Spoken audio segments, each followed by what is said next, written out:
जी अस्सलाम वालेकुम, मैं हूँ आदिल निज़ामी और आप देख रहे हैं मेरा डिजिटल चैनल। इंतहाई अहम डेवलपिंग सिचुएशन थी ख़ुसूसन एविएशन इंडस्ट्री के हवाले से। ये है तो एक वार की वजह से काफ़ी ज़्यादा इफेक्ट हो रही है एविएशन इंडस्ट्री। जिस टाइम मैं आपसे बात कर रहा हूँ आपको मालूम ही है कि ईरान की जानिब से रिटेलिएट किया गया है। जो मिडल ईस्ट के अंदर यूएस इंस्टॉलेशन है, अहदाफ हैं, उनको निशाना बनाने की जो ईरान की जानिब से ऐलान किया गया था, जिस तरह अमेरिका की जानिब से बमबारी की गई थी, उसके बाद उसके ऊपर अमल दरामद शुरू हुआ है। अब से कुछ देर पहले इराक़ के अंदर निशाना बनाया गया है बहुत से अहदाफ को, जहाँ पे अमेरिकन बेसिस वगैरह थी, और कुछ देर पहले जो कतर के अंदर यूएस बेसिस थी, वहाँ पर ईरान की जानिब से मिसाइल मारे गए हैं। जैसी पूरी सूरत हाल हुई है, ईरान ने वहाँ पे अपने अहदाफ को निशाना बनाया है। ऑल दो उनको कुछ रिपोर्ट्स ये हैं कि न्यूट्रलाइज़ कर दिया गया है हवा के अंदर ही, वो ज़मीन पर जाकर नहीं लगे, लेकिन कुछ रिपोर्ट्स ये भी हैं कि उन्होंने जाकर हिट भी किया है। क्लेम कर रहा है Iran. On the other side American और जो कतरी हैं वो इसके अपोजिट बता रहे हैं कि हमने उनको हवा में न्यूट्रलाइज़ कर दिया।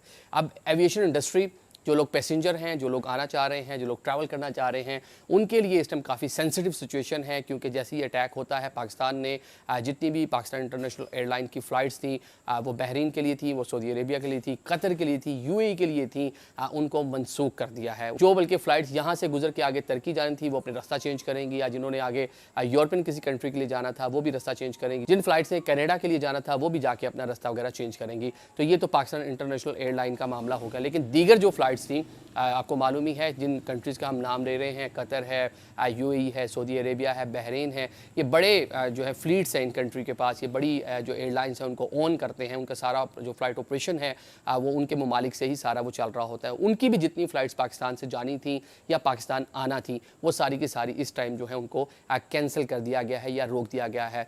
कतर हो, बहरीन हो, सऊदी अरेबिया का वो इलाका जो इस रीजन में जो पर्शियन गल्फ़ वाली साइड पे, जो खलीज फ़ारस वाली साइड पे लगता है, उसकी भी एयर स्पेस बंद कर दी गई है। यूएई ने जो है एयर स्पेस बंद कर दी है।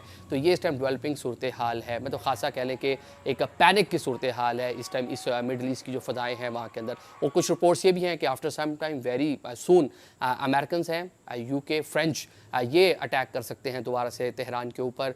तो एक ये भी रीज़न करार दिया जा रहा है, जो इन कंट्रीज़ ने अपना फ़्लाइट ऑपरेशन और अपनी फ़ज़ाओं को इस टाइम बिल्कुल बंद कर दिया गया है। तो जितने भी पैसेंजर हैं, जितना फ़्लाइट जो ट्रैफिक है, इंटरनेशनल ट्रैफिक है, वो इस टाइम कह लें कि दरम भरम होकर रह गई है, तो बेजानी होगा। अब सजेशन यही है हमारी कि आने वाले दिनों में आप इस सूरत हाल पर बगौर इसको बखूबी इसको देखें, मॉनिटर करें। अगर आप इन कंट्रीज़ को या पाकिस्तान आने को या इस पूरी रीजन में ट्रैवल करने का प्लान कर रहे हैं, किसी भी टाइम आपका जो फ़्लाइट है वो कैंसिल हो सकती है, या फिर आप किसी भी डेस्टिनेशन पे स्टक हो सकते हैं। बहुत सारे लोग ऐसे हैं जिनकी फ़्लाइट दुबई से आगे की जाना होगी, अबू धाबी से जाना होगी, कतर से जानी होगी, बहरीन से या सऊदी अरेबिया के किसी एयरपोर्ट से। अब वो एयरपोर्ट्स के ऊपर ही स्टक होकर रह गए हैं। इसी तरह अगर हम देखें, आज की एक डेवलपिंग स्टोरी थी कि फ्रांस की जानिब से 14 जुलाई तक जितनी भी उसकी इसराइल के लिए फ़्लाइट्स थी उनको बिल्कुल कैंसिल कर दिया। फ़्लाइट ऑपरेशन 14 जुलाई तक उन्होंने मनसूख करके रख दिया है। तो ये सारी की सारी इंटेल थी उन कंट्रीज़ के पास, उनको मालूम था कि क्या होने जा रहा है। ऑल्दो ईरान ने भी जो पूरा भी अटैक किया है उससे पहले इन्फॉर्म किया है कतर को। अब कतर ने उसको कहा जी हमारी सॉवरेनिटी के ख़िलाफ़ ये है।